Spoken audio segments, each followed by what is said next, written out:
साथियों नमोदय जय भीम। एसपी सत्यार्थी आप सभी के बीच बहुजन नायक मानव कांशीराम साहब की विचारधारा, चुनाव प्रचार के अनोखे अनोखे तरीके और राजनीतिक सफर की चर्चा करना चाहता हूं। जैसा आप सभी को मालूम है, बहुजन नायक मानव कांशीराम साहब एज ए वैज्ञानिक अनुसंधान पद पर कार्यरत थे और जो वैज्ञानिक होगा वो अपने चुनाव प्रचार के अनोखे तरीके यानी प्रयोगशाला में प्रयोग करके ही वो जमीन पे उतारेगा। बहुजन नायक मानव कांशीराम साहब दुनिया के इकलौते ऐसे व्यक्ति थे जो वैज्ञानिक पद से त्याग पत्र दे करके राजनीति में आए थे और बहुत ही कम समय यानी 11 और 12 साल में पार्टी को स्टैंड कर देते हैं। साथियों आइए हम बात करते हैं उनके एक सफर का।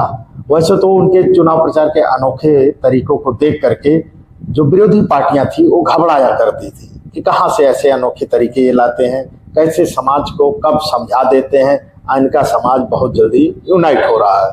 तो साथियों आइए हम कुछ ऐसी बातों को लेकर के मानव कांशीराम साहब का ये राजनीतिक सफर जो आपके बीच में लाया हूँ बताना चाहता हूँ। वैसे कहाँ तक सही है और अगर सही है तो कब की ये सीन है, क्या है, अगर आप लोगों को मालूम है तो आप लोग कमेंट बॉक्स में अपनी राय जरूर दीजिएगा। साथियों एक बार बहुजन नायक मानव कांशीराम साहब चुनाव प्रचार के लिए एक गांव में पहुंचे और उस गांव में शाम हो गई। आपको मालूम है कि जब वो DS4 बना करके लोगों के बीच जाते थे साइकिल रैली, तो जहां जहां रुकते थे और उनके काफी काफिलों में बीच बीच में रुका करते थे। एक गांव में पहुंचते हैं, वहां के लोगों से कहते हैं कि भाई 4 बजे आप लोग जो है लोगों को बटोर के रखिएगा। और कांशीराम साहब 6 बजे पहुंचा करते थे, लेकिन उस समय वो 6 बजे ना पहुंच करके वो 8 बजे रात को पहुंचते हैं। और गांव में 8 बजे रात आप जानते हैं अंधेरा हो जाता है। उसी गांव में एक नाच आई थी और लोग नाच देखने चले गए थे। कांशीराम साहब को सुने नहीं और महत्व नहीं देते थे क्योंकि उस समय भाषण का बहुत महत्व भी नहीं हुआ करता था। तो वो लोग नाच देखने चले गए। वहां 3 लोग जो कार्यकर्ता थे, ऑर्गेनाइज किए थे उनके कार्यक्रम को, वही 3 बचे थे। कांशीराम साहब ने कहा कि बुलाओ भाई। जब वो 8 बजे पहुंचे तो उन्होंने कहा बुलाओ, कहाँ लोग हैं, बुलाओ, मुझे टाइम नहीं, कहीं और भी जाना है। तो उन्होंने कहा कि साहब आप 4 बजे कहे थे, हम लोग 6 बजे तक लोगों को रोक रखे, वो 8 बज गया, गांव में नाच आई है, वो लोग नाच देखने चले गए। कांशीराम बोले कि है मेरे भाषण से ज्यादा नाच जरूरी है क्या? तो उन्होंने कहा अरे साहब आप तो जानते हैं हमारा समाज नाच और गाने में मशगूल रहता है, उसके अलावा कुछ और उसको समझ में आता भी नहीं। कांशीराम साहब का वहाँ प्रयोग समझ लीजिए एक तरह से माइंडली उन्होंने प्रयोग किया। उन्होंने कहा चलो ठीक है कोई बात नहीं, तुम 3 इसी में से 3 लोग मेरे सामने बैठो। और इसमें से 3 की बात भी नहीं है, मुझसे मेरी बातों को सिर्फ एक बंदा समझ जाए और वही क्रांति ला सकता है। तो उन्होंने चाक उठाते हैं और एक श्यामपट पे अपना जो कैडर के माध्यम से, जो आप सभी को मैंने पिछली वीडियो में बताया था, वो समझाया करते थे 85 और 15 का फार्मूला। तो उस चीज को वो समझाए और उन्होंने कहा कि यदि हमारा समाज नाच गा करके ही समझना चाहता, नाच गाना देख करके, तो मैं उसकी भी व्यवस्था कर रहा हूँ। तब उन्होंने जागृत जत्था लिखा और वो जागृत जत्था आप सभी को मालूम है, जागृत जत्था के माध्यम से कैसे नेताओं को, वैसे तो हमारे समाज के नेता नहीं थे, मंची नेता नहीं थे, वो बोलते भी, उनको बोलने दिया ही नहीं जाता था, तो बोल कहाँ पाते थे, दरी बिछाने वाले नेता थे। उनको भी उस मंच में माध्यम से बता करके, लज्जित करके बसपा ज्वाइन कराया करते थे। हम लोग नाटक एक बार केरवलिया वाली बात थी आजमगढ़ में, बूढ़नपुर में एक कार्यक्रम लगा था, हम भी गए थे और उस कार्यक्रम में कांशीराम साहब भी आए थे और वहां पर जागृत जत्था जो है के माध्यम से नाटक के अंदर प्रदर्शित किया जाता था। तब दिखाया जाता था नीला झंडा कांशीराम। और वो जब पहुंचते हैं तो उनके घर पे, मैंने जिस व्यक्ति के घर पे वो पहुंचते हैं बसपा के प्रचार के लिए, वहां पर वो व्यक्ति नहीं मिलता है, वो गांव में मिलता है। हरवाही चरवाही आप जानते हैं, हरवाही चरवाही हुआ करती थी। तब वो कहते हैं कि भाई आए तो बोल देना कि कांशीराम आए थे। दूसरे घर जाते हैं तो दूसरे घर जब पहुंचते हैं तो वहां पर देखते हैं कि नेताजी कांग्रेस में कहीं गए हैं दरी बिछाने। भाई वो प्रोग्राम था तो चले गए होंगे। तब वो कहते हैं कि कह देना कि वो उनकी औरत को कैडर दे देते हैं। फिर औरत जो बसपाई हो जाती है और पति कांग्रेसी रहते हैं। तो औरत उनको गा करके समझाती। तब एक गाना हुआ करता था, उसका नाम था कि कब तक रहबा गुलमवा न हो आदिवासी के लाभ, तो हरे कुला में रविदास जी जन्म लिए।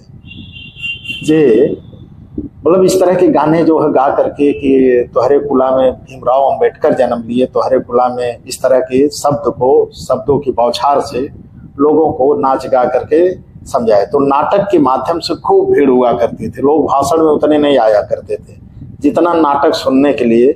और उसमें चूंकि नाच भी होती थी, गाना भीमवादी हुआ करता था, नाटक भी देखने में मजा आता था। उसके माध्यम से लज्जित होकर के समाज इकट्ठित हुआ और बहुजन नायक मानवर कांशीराम साहब का ये प्रयोग सफल रहा। बहुजन समाज पार्टी से बहुत जल्दी से लोग जुड़ गए और परसेंटेज आप बढ़ा, जिससे बहुजन नायक मानवर कांशीराम साहब बहुत कम समय में, नहीं 11-12 साल में अस्तित्व में आ गए सरकार बनाने की, और समझौता करके सरकार भी बनी, आप सभी को मालूम है। तो ये सब चीजें बहुजन नायक मानवर कांशीराम साहब अक्सर प्रयोग किया करते थे और उनका प्रयोग सफल होता था। विरोधी पार्टियां देख के घबराया करती थी। तो ऐसे थे बहुजन नायक मानवर कांशीराम। आप सभी को भी कुछ इसी तरह अनोखे तरीके अपनाना है और समाज को समझाना। खैर अब उस तरह के समाज नहीं रह गया कि किसी के दरवाजे पे हो जाकर के नौकरी या चाकरी या जो भी है, मतलब उस तरह के गुलामी नहीं कर रहा है। अब वो समझ सकता है, लेकिन उसको समझाना अब और टेढ़ी खीर हो गई है और उसको कई तरीकों से समझाना पड़ेगा। क्योंकि आप सभी को मालूम, बहुजन नायक मानवर कांशीराम साहब उस समय वहां से उठा लाए जब हमारे लोग बंधक थे, हरवाही चरवाही। मैंने बाप हरवाही कर रहा है तो बेटा का भी हरवाही में लगा दिया जाता था, क्योंकि इतना कर्ज हो जाता था, वो ज्यादा कुछ देते नहीं थे वो लोग हरवाही में। वो क्या नाम, इतना कर्ज कर देते थे उनके बाप के ऊपर, उनका बेटा भी मजबूरी में काम करता था। इसलिए नौकरी न पढ़ पाता था, ना नौकरी पढ़ पाता था। नौकरी अगर करने बाहर निकल भी रहा है तो वहाँ के गांव के लोग, यानी जो ब्राह्मण ठाकुर थे, वो लोग जाने नहीं देते थे, उसको फंसा के रखते थे और कई तरह से प्रताड़ित करते थे कि भाग जाए तो उसको पकड़ लाओ और उसको अपने यहाँ नौकरी चाकरी कराओ। लेकिन इनको कहीं सामाजिक स्तर इनका ऊपर उठने ना पाए। लेकिन धन्य है बहुजन नायक मानवर कांशीराम साहब, उस जगह से वो निकाल लाए। उन्होंने 3 चीजें अपनाई थी। एक, मूर्ति लगवाना। मूर्ति लगाए, जब लगाने जाने लगी तो विरोध होने लगा, और जब विरोध होने लगा तो मार होने लगी, और जब मार होने लगी तो 2 घड़ा बटा, और जब 2 घड़ा बटा तो बहुजन नायक मानवर कांशीराम साहब के ही आक्षेप आया कि ये लोगों को फंसा रहे हैं, अपने समाज को ऊपर मुकदमा करा रहे हैं। लेकिन वो इस नाटक वो मूर्ति लगवाने का एक प्रयोग था उनका। जब मार हुई तो लोग अलग हुए, हरवाही चरवाही छोड़ दिए, कोई खाने बगैर नहीं मर गया। लेकिन बहुजन नायक मानवर कांशीराम साहब का जो फार्मूला था, वो प्रयोग था, वो सफल रहा और बहुजन समाज पार्टी बहुत जल्दी अस्तित्व में आ गई। दूसरी बात, उन्होंने नाटक के माध्यम से, जब नाटक होने लगा तब भी मार होने लगी, क्योंकि आप सभी को मालूम आज भी लोग दबाते हैं। अभी हरदोई की घटना आप देख ही रहे हैं कि वहाँ बुद्ध कथा कानपुर में हो रही थी, हरदोई में मूर्ति लगवाई जा रही थी, तो वहाँ भी।